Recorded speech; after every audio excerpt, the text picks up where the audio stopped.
I don't slip, I don't trip. I'ma light my shit, I'ma blow my shit. I don't slip, I don't trip. I'ma light my shit, I'ma blow my dish. I don't think I feel the same. Yeah.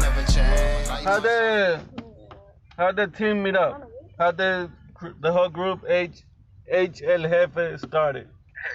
Like I said, I met Hjefe through Jeddah in Japan. Okay. And it's a crazy story. Crazy story how me and Jeddah met, man. We were both actually recording in the same studio. Okay. And I think I was recording a song and I ran over and I ran into his time. So he showed up on one of the songs, and we were kind of looking at each other like, bro, you got my time, Oh, so it wasn't a miscommunication between the producer and y'all, right? Yeah. So we ended up, after that we ended up talking a little bit. And, we ended up hanging out and just rapping about music. Okay. That's what I heard Jeddah said rapping on some trash, man. Yeah, I think, can y'all hear me? Yeah. Yeah, I think actually the producer kind of wanted us to meet, dog. I ain't gonna lie to you. I think he kind of wanted us to meet. I think that was done on purpose. Okay. You know what I'm saying? I was kind of in my competitive bag, and you came around and shit. I was like, damn, I feel like this dude, the only dude that's really getting with me out here on this island. So yeah, it was history from there. Okay. How about you, Lonzo? Yeah. Me and Hef met in Camp of June. Word of mouth. I think some mutual people that we work with had recommended that we work together, and I was engineering and recording a lot of folks. So Hef came through, and man, we just been hitting it off ever since, man. Okay. So what was the first song that you ever recorded as a group? Wow, so the first song we ever recorded as a group, technically, I think me and Hef together, we did Kruger Nightmare. That was our first song. Okay. But that was what, in 2003? 2004. Yeah, 2004. Jeddah was there too, though. Jeddah has this whole album movement, man. Woo, he out there with his album. Okay. So I think the question is us as a collective. Yeah. I think it was Paranoid, man. Next. I think it was Paranoid was the first one we did together. I could be wrong, but I think that was the first one. Alrighty. So basically, we actually, you know what? Here's what happened. This is why it's kind of confusing, because we was like you said, we was in Japan and we were about to get on shift. We had 10 days before we get on shift. Okay. And we said we're gonna do 10 songs in 10 days, and we did it. We put together 10 songs, 10 phenomenal songs too. It was crazy because when we did it, we thought we made the best music that could ever be made, and now, 20-something years later, we still putting out bangers. Nice. Your latest album, what did inspire that album? Well, I'll start off and say that when you put 4 unique individuals in a room, and everybody has their own thing where they come to the table with great music and lyrics and just being able to just be dope all in one room. Yeah. It's you have no choice but to come up with a gumbo that's always gonna taste good, sound good. So I think Flames has been something that they've been working on over time. Yeah. And it's built itself to come into where it is right now. It's like a Voltron almost of sorts, if you think of it in that manner. Okay. But that's Jeddah, why don't you be going out a little bit more? You came up pretty much with the concept of the title song. Yeah, well, I think Zay was in the right direction, but we have this thing where the the chemistry, the stars and the fucking moon, all this shit lined up correctly, man, and we just make magic, dog. Like, yeah, we kind of just feed off one another. You know what I mean? I really can't explain it, man. I'll tell you what, man. I know what Hef about to say. You really, what happened was we dropped the Corporate Ladder album. Yeah. And that thing got some burn in Japan, but we didn't, you know what I mean, we didn't really push it as hard stateside. Yeah. So when we hooked up before the pandemic, the thought process was that we were going to create an album that was harder than that last one that we created.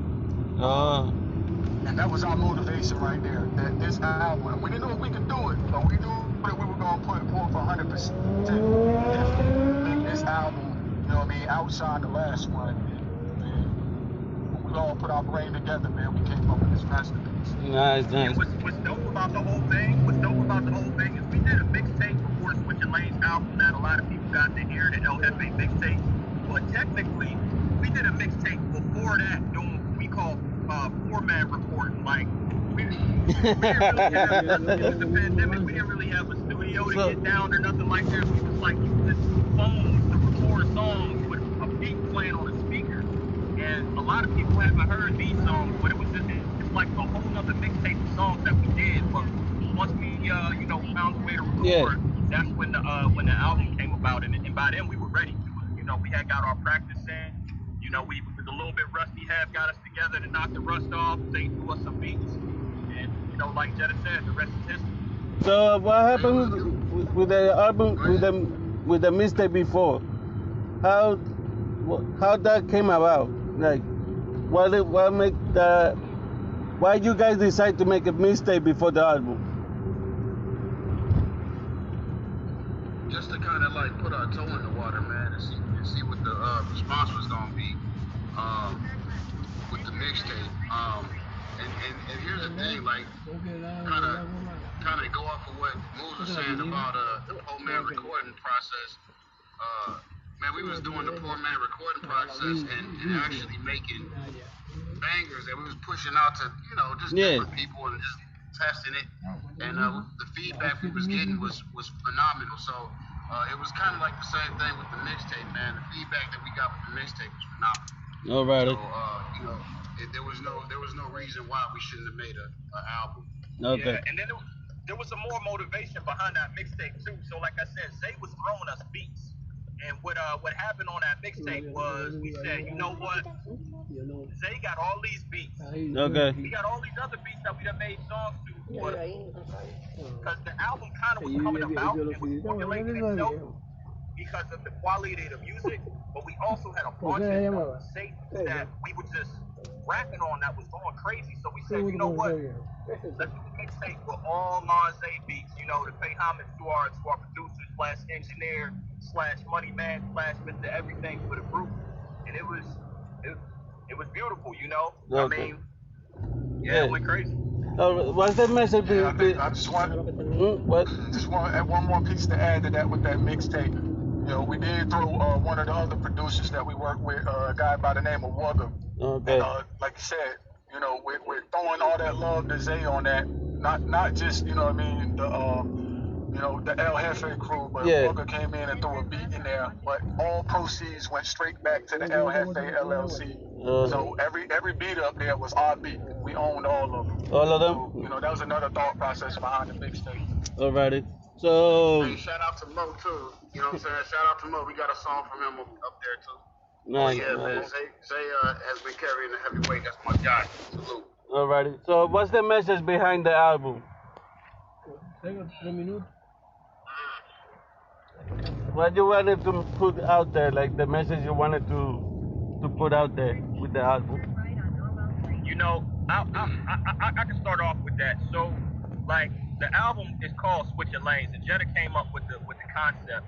But we have these build sessions where we just talk and just vibe off one another, right? Yeah. And we came up individually with our own 3 concepts that all were pretty much in the same lane. His was ascension, Jetta's was elevation, and mine was progress, right? Okay. And basically we talking about growth, what we talking about. And the album Switching Lanes came about, we was Yeah. We started out as young bosses, you know, and all of that, and we wanted to go to the next level. And we figured we had to make sure our mentality, our focus, our drive was all set to do that, to switch lanes and prepare ourselves to become a company, to become a business, and start making bigger moves. So that's my perspective on it. Any take on that? Anybody else want to answer that?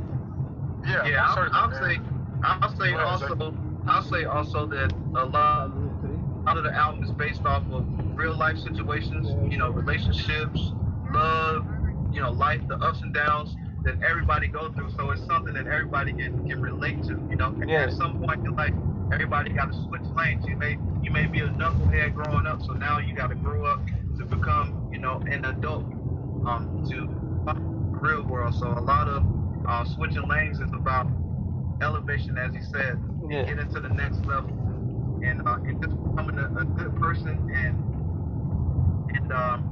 you know, sometimes you got to cut loose baggage that is weighing you down. So that's part of switching lanes and part of growing up in life. So I think that comes into play a little bit on the concept of the album. Most certainly. We went from, you know what I mean, individual artists to a small group to a LLC, a company. Okay. You know, so we had to switch lanes from, you know what I mean, from that to also, you know, throwing our hand in and attempting to be successful in the merch. I mean, you see the ads, you see the shirts, you see what we ran. You know, at some point, you know what I mean, obviously we continue with the growth. Socks. You know, we definitely trying to grow, and we're looking at, you know what I mean, as we continue to grow, continue to attempt to bring more people in, and, you know, we want to be, you know, producers. We want to be managing other groups, you know. So, you know, we definitely got to switch lanes, you know, in order to, you know, to get to the next, you know, the next successful avenue. Any gigs or any events coming up? Plus, we want to get money like they said to be both rich. Any gigs coming up on any events? So yeah, we discussed talking about touring and gigs, and you know, right now the pandemic is real heavy out. Picking back up, yeah. And it's picking back up, but that's not going to stop our grind. Really, what we're focused on right now is mainly getting our music out to the masses. Yeah. And making sure that everybody gets the opportunity to hear the music, so then when we do step foot out in the world to tour and to do functions where we can present the music, we got enough music out there in the street where people know our music, you know, without a doubt, without us trying to force feed it while we're out there on the road. And the second thing is that, you know, we have a business model where we're trying to bring in new artists. Yeah. We're trying to break new artists. And so once we get these new artists up under our umbrella, we're looking to push those guys out on tour, because, I mean, let's face it, we ain't going to be rapping forever. And I think there's some guys that's going to come up that pull our coattails up and behind us, and I think that those are the guys who you're going to see. I gotta say something. That's what happened to me. That's how I know I wasn't going to be a rapper. So what's the next move after this album? What was that? I couldn't hear that. The next move after this album. So, big move. Yeah, man. You know, we back cooking, man. We back cooking. So it's gonna be some more. It's gonna be some more good shit. You know what I mean? Good stuff. Can I cuss? Yeah, they gone now. He do got the youngins in the car. So No, they gone now. They gone. Yeah, no, but it's back to the lab, man. Yeah. It's back to the kitchen. Alrighty. But and Jed is absolutely right. You know, I ain't gonna give away too much information. You know, we definitely in discussion about the next project, but we also, like we talking about, you know, working on our business model of, we bring in artists and all of that. Yeah. We starting to expand in regards to our brand and the things that we're putting out there for our fans to also be a part of the El Hjefe experience. You know, exactly. Like, I mean, as you can see, we got our merch and all of that, but it's a lot of big things coming, man. So y'all anybody watching this, just make sure y'all stay tapped in with us, because y'all gonna get to be a part. That's a big thing of what we do. Like we always about fan appreciation, you know, for our mixtape and our album release, I mean, we gave out a lot of prizes. I mean, everything from shirts, hats, sneakers, cash. We gave out a lot of stuff, and it was literally because we wanted to show appreciation for the people who supported us, and it's gonna be even bigger for the people who we bring on to be a part of our company. The amount of time, energy, and effort we put behind those people. So I'm telling you, it's like, you know, Jetta said it, you know, on our album, you know, we're about integrity, we're about morality, we're about taking care of our own, and that's what we do, you know. We're family, not just a company, we're family. I swear, if you're a fan, it's almost like we bring you in and you're a part of the team. Nice. I'm already part of the team. I feel like I'm a part of the team. You're a boss. All right. You're gonna get the exclusive interviews from here on out. All right. Right with us, man. All right. As you name it, man. Mixtapes, single albums, you know what I mean? Videos, more merch. You know, made man now. Yeah, thank you, guys. What was the process like to writing the whole album together? Man, let me jump in on this one. Man, like the bro said, man, you know, we would have these sessions, and it would go from anywhere. It could be on WhatsApp. It could be, heck, we even had sessions on PlayStation or a video game, and we be talking trash. But in the middle of that, we'll quit the game and just start having, you know, real life conversations. Yeah. You know, prior to the pandemic, and every conversation that we had, you know what I mean, a slogan came out of it, or you know what I mean, word for the day, and that pretty much amped us up to make the next song. You know, and it just. Man, when we caught fire, just one song landed, and then, you know, one after the other, man. And it seemed like we kept motivating each other, you know. And we just kept pushing that until, man, we had a plethora of songs for the album. Yeah, nice. So like Jetta right there. That's a Jetta word, a plethora. Hey, man, like I said, man, you know, we make intelligent street music, man. Like, you know what I mean? We all come from different you know, parts around the country or whatnot, you know, and we got experience not only, you know, with the military and stuff, but we got experience in the streets, whatever you know what I mean? Yeah. In the boardroom. We're just able to articulate it differently. That's what kind of like separates us from everybody else, man. So when we get together, it's always a event, you know what I'm saying? And our antennas is always up because, you know, we gonna say something that's catchy. Somebody gonna say something catchy, man. So and these boys talk fly, man. These boys talk fly. I could tell. We done made whole songs out of a catchphrase sometimes. Like, I mean, everybody done use each other's words. Like, you would think. I got a shirt on that say "Bosses Move Different." Have said that first, and I made a whole song out of it. Nice. You know, that's how we feed off of each other, man. And it's like Zay said, we come together like Voltron. It's beautiful, man. I was so blessed to meet these brothers. And if I can, real quick, I'm gonna just double back, and I ain't gonna take too long on this. Like, when we first got together, like we were saying, we were in Japan, and I'll never forget. I didn't know they rap. Jetta and Heb, I didn't know they rap. Like, we started in a joking session, just ripping on each other, and then we ended up freestyling out of that. And I'm like, these dudes just fire. I thought I was the only fire dude on this shit, on this island, but they was killing it. And we taught that nigga how to rap. Hey, you know what? Hey, you know what? There's truth in that, though. Hey, there's truth in that. I won't say he taught me how to rap, but I will say this. They lifted my rap game to a level I never thought it would be. I had never met two rappers.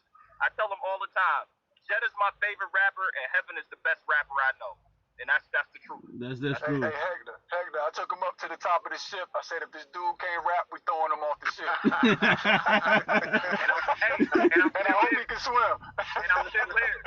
And I'm still, hey, you pay me or you fool for the show. So when can we expect something new? The next time we're gonna get something new. Woo!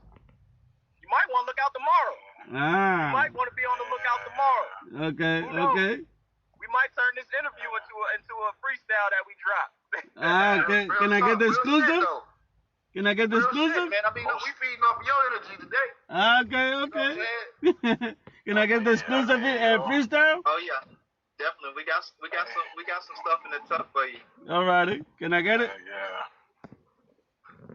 Who's gonna start first? Oh, sorry. Who gonna give him a quick 6 bars? Oh, you want a quick couple bars? I gotta toss it up to the crack. I know you've been cooking. Yeah. I'm in cook mode right now. I don't want to hear nothing and then it go platinum off the interview. You never know. You never know. I was gonna go. I let it flow. Hey. I came ready. I'll put on a show. Nice. Running with my man Hecto. I'm a star rough. I take it far rough. And ain't nobody ever gonna know harder. Just real quick off the top. Yeah, nice. Alrighty. I'm gonna make anything you wanna say for the end of the interview? Yeah, I want to say something real quick. I want to say thank you to our fans for sticking with us and checking out everything that we put out in such a short time. I want to say to these brothers, man, thank you all for giving me the opportunity to be in such a league of extraordinary gentlemen. It's a blessing and an honor to be able to work with fellows like them, and I wake up every day ready to see what these guys gonna do what next. They're gonna do, because they're firecrackers, man. All you gotta do is get the lighter and light it and throw it, and it's out there. So also I want to say we have a fan. You can come in and join our fan group on Bandcamp. Alrighty. Anything else? Yo, if you ain't checked out the mixtape, make sure you check out the mixtape. We got the Switch of Lanes album. Make sure you check that out. Hey, we rocking, and we got new stuff that we definitely ready to drop on y'all soon. Hey, we got the website, right? We got the website. We got a YouTube page. What's the YouTube page? It's the Hjefe YouTube page. There you go. You know what I'm saying? This interview gonna be up there. They're gonna see it. Yeah. There you go.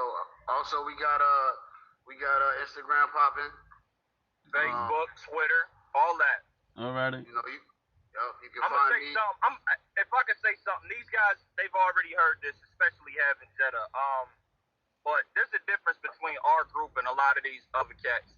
Like people here we're in the military and they like, oh, they got a special bond because they're in the military. It's deeper than that. Yeah. These two brothers, Hjefe and Jetta, they bled for me in the literal sense. They've thrown busted their knuckles up for me. I owe these dudes my life, man. Nice. And I mean that in every sense of the word. And so, anytime that I can pay respect to them it's an honor for me. And on top of that, what's wild is that when Zay came along, Zay didn't do anything but put forth just full effort, energy. I mean, if y'all knew how many beats a day Zay did, y'all would think he didn't have time to do anything else. Yeah. When he set up interview, he makes sure, like, some of the merch that we got right now, he makes sure that get out. Like I said, when he's Mr. Everything, I mean it, man. So these brothers, a phenomenal group of brothers, I owe them my life, and I'm going to give them everything I got until the end, man. And we put it in our music. They push me, I push them, and I'm just glad to be a part of it, man. To the hip-hop police, I have no clue as to what you're talking about. We a family. Hey, the statute of limitations is up, Jetta. It was in a whole other country. It wasn't even in it. Yeah. We a family, man. Alrighty, brothers. Really show. Alrighty, brothers. Thank you for having the time for me. I know you guys have something to do. I'm here on my way too, but you already know I always gonna have time for you guys to always speak to me about your latest work. Appreciate it. Hey, I appreciate you, Hector, for having us on. Hey, y'all be blessed, man. Appreciate you. Your family, man. Beautiful family. Thank you so much. You're welcome. You guys always gonna be here I'm always going to be here for you guys anytime you need me. Appreciate it. Good looking out, Hector. Thank you again. You're welcome. So have a good night, my friends. You too. I'm hot as a helicopter, so I don't pay no mind to these pocket watchers or these car hoppers unless they hella proper. Might let them suck me off in the charger. I don't share bottles, don't want Corona. Blowing exotic, that's my aroma. You seek attention, whipping.